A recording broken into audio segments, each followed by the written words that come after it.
हरे कृष्णा दोस्तों, मैं पंडित विपुल शर्मा अपने चैनल एस्ट्रो आस्था हाउस में एक बार फिर आपका हार्दिक अभिनंदन करता हूं। दोस्तों, आज का टॉपिक है फंसा हुआ पैसा कैसे निकाला जाए। दोस्तों, आपने सुना होगा, कई व्यापारी भाइयों से सुना होगा, कई नौकरी पेशा लोगों से सुना होगा कि जिन लोगों का पैसा फंस जाता है और वो निकलने का नाम नहीं लेता। बिजनेसमैन का तो ऐसा हाल होता है कि 10-10, 20-20 जगह पैसा फंसा हुआ होता है और कहीं से भी आने का नाम नहीं ले रहा होता। तो जब ऐसा हालत होती है तो बिजनेस अपने आप ही डाउन होना शुरू हो जाता है, क्योंकि उसे लक्ष्मी रूपी खुराक नहीं मिल पाती उसकी अपनी, जिससे बिजनेस ग्रो कर जाए। और उससे होता क्या है, जब जिस आदमी ने इतना बिजनेस मेहनत करके खड़ा किया हो और उसका ग्राफ प्रॉफिट का नीचे की तरफ जा रहा हो, तो उस बिजनेसमैन को स्ट्रेस होना तो स्वाभाविक है। और जब स्ट्रेस होता है तो क्या होता है कि शरीर, अपना जो खुद का शरीर है, वही बीमारियों का घर बनना शुरू हो जाता है। तो एस्ट्रोलॉजिकल कौन सी ऐसे कॉम्बिनेशन होते हैं, कौन से प्लेनेट होते हैं, कौन से घर होते हैं जिनके कारणों से कई लोगों का पैसा फंस जाता है और वो निकलने का नाम नहीं लेता।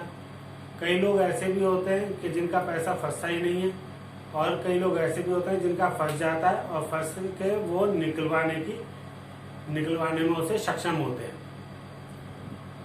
तो दोस्तों, इसी बारे में हम आज चर्चा करेंगे। दोस्तों, ये जो पत्री है, ये 12 घर है। 12 घर में तीसरा, छठा, 10वां और 11वां। तीसरा, छठा, 10वां, 11वां। तीसरी राशि मिथुन, छठी राशि कन्या, 10वीं राशि मकर और 11वीं राशि कुंभ। ये 4 राशियां हैं, 4 घर हैं, और ये राशियां पड़ती हैं बुध और शनि की। बुध और शनि की ये राशियां पड़ती हैं। जब भी 3, 6, 10, 11 में क्रूर प्लेनेट बैठेंगे तो वो हमेशा ही फायदेमंद होंगे। और अगर मान लीजिए कोई सौम्य ग्रह बैठ जाते हैं, सौम्य और क्रूर ग्रह होते कौन से, ये मैं आपको अभी समझा देता हूँ। क्रूर ग्रह होते हैं सूर्य, मंगल, राहु, केतु, शनि।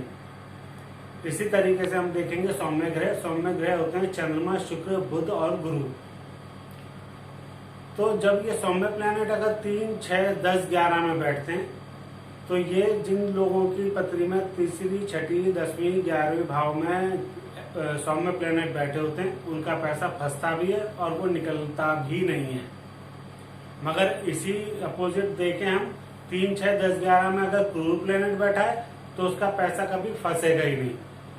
और मान लीजिए तीसरे, छठे घर में सौम्य प्लैनेट बैठे हुए हैं और 10वें, 11वें घर में क्रूर ग्रह बैठे हुए हैं, तो उसका पैसा फंसेगा, मगर वो उसे निकालने में सक्षम होगा। ऐसे ही दूसरा एक वो होता है, मैंने आपको पहले एक बात बताई थी, होरा मैंने आपको बताई थी, D2 चार्ट। होरा जिसमें होती है उसमें 2 होरा होती है, एक सूर्य की और एक चंद्रमा की। उसमें सूर्य की होरा में जब भी फीमेल प्लेनेट बैठ जाए या न्यूट्रल प्लेनेट बैठ जाए तो वो हमेशा नुकसानदायक ही रहते हैं। चंद्रमा और शुक्र अगर बैठ जाते हैं तो भी नुकसान होता है, बुध और शनि बैठते हैं तो भी नुकसान होता है, और गुरु अगर बैठ जाता है तो भी नुकसान ही होता है। सूर्य की होरा में अगर न्यूट्रल और फीमेल प्लेनेट बैठ जाए या गुरु बैठ जाए तो वो नुकसानदायक ही होता है। तो उसमें हम ये भी देखेंगे कि जो फीमेल प्लेनेट है और न्यूट्रल प्लेनेट है, अगर चंद्रमा की होरा में हो तो वो आदमी ज्यादा सक्सेसफुल रहता है, उसका पैसा फंसता भी नहीं है और हमेशा बिजनेस ग्रो करता रहता है। उसी हिसाब से हम देखें, ये जो राशियां पड़ती हैं, तीसरी, छठी, 10वीं, 11वीं, ये बुध और शनि की राशि हैं। लाल किताब में बुध और शनि का कॉम्बिनेशन बताया गया है, या तो राशि परिवर्तन हो या दोनों एक साथ बैठे हो या एक दूसरे को दृष्ट कर रहे हो, एक दूसरे को देख रहे हो। तो ऐसे आदमी में एक स्वाभाविक गुण होता है कि वो जो भी दूसरा आदमी होता है उसे उसके भाव को पहचानने में वो सक्षम होता है। जो भी उसके पास आदमी आता है उसमें जो भाव हैं वो उसे पहचानने में सक्षम होता है। लाल किताब में पक्षी को जो है बुध कहा गया है और काले रंग को शनि कहा गया है। इस हिसाब से हम अगर देखें, काला पक्षी कौवे को ले लेते हैं तो काला कौवा जो होता है बहुत ज्यादा चालाक होता है। उसमें जो बुद्धिमत्ता होती है, जो इंटेलिजेंस होती है वो तो बुद्ध की होती है, मगर जो चालाकी होती है वो शनि की होती है। अगर आप उसकी आवाज भी सुने तो उसमें जो आवाज की तेजी है, जो वाणी में उसकी तेजी है वो तो बुध है, मगर जो उसकी कर्कशता है, जो तेजीपन में जो कर्कशता है वो शनि की है।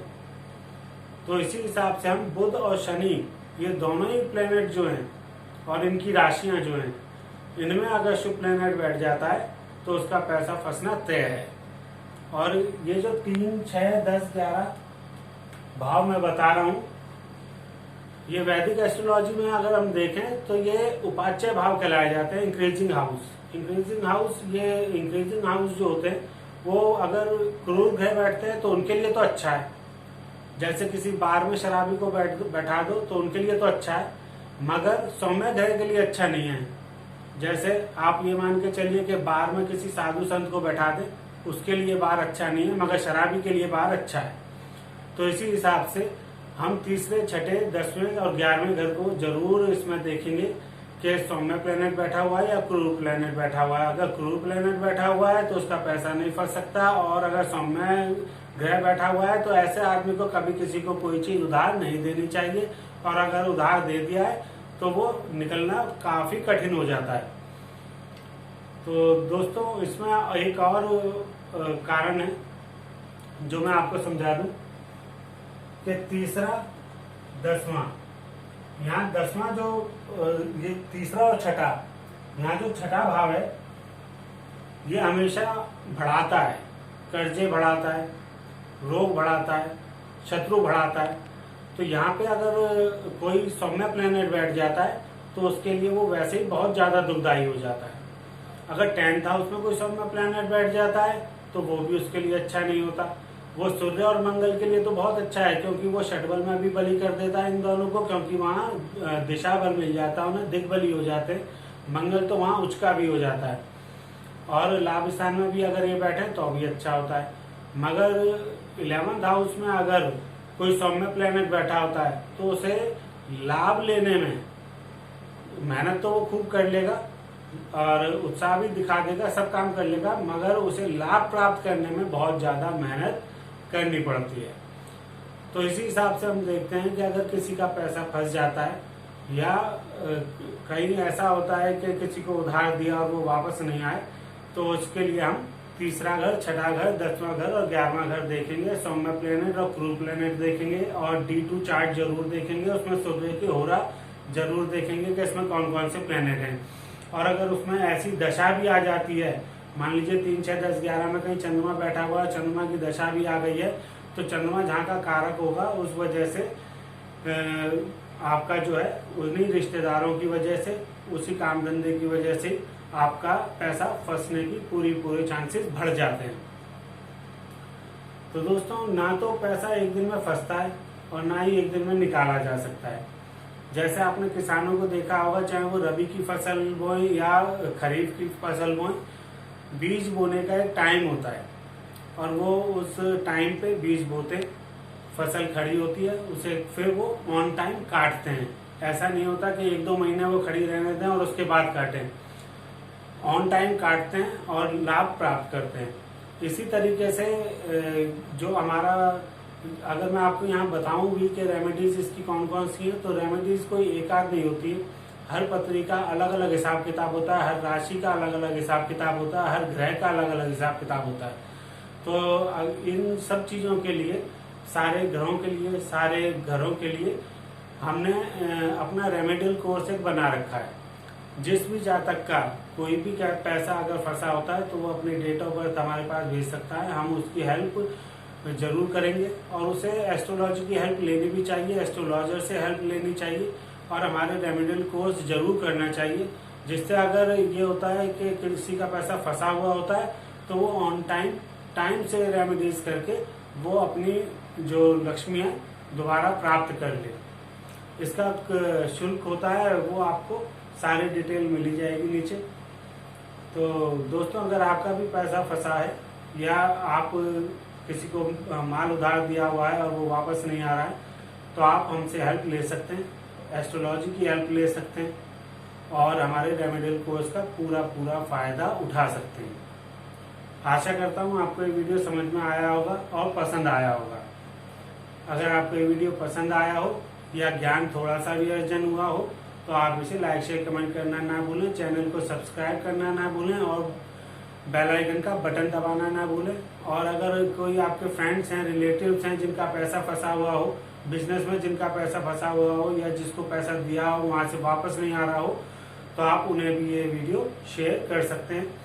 और मेरी तरफ से जो भी ज़्यादा से ज़्यादा सहायता मैं दे सकता हूँ वो आपको जरूर सहायता करूँगा।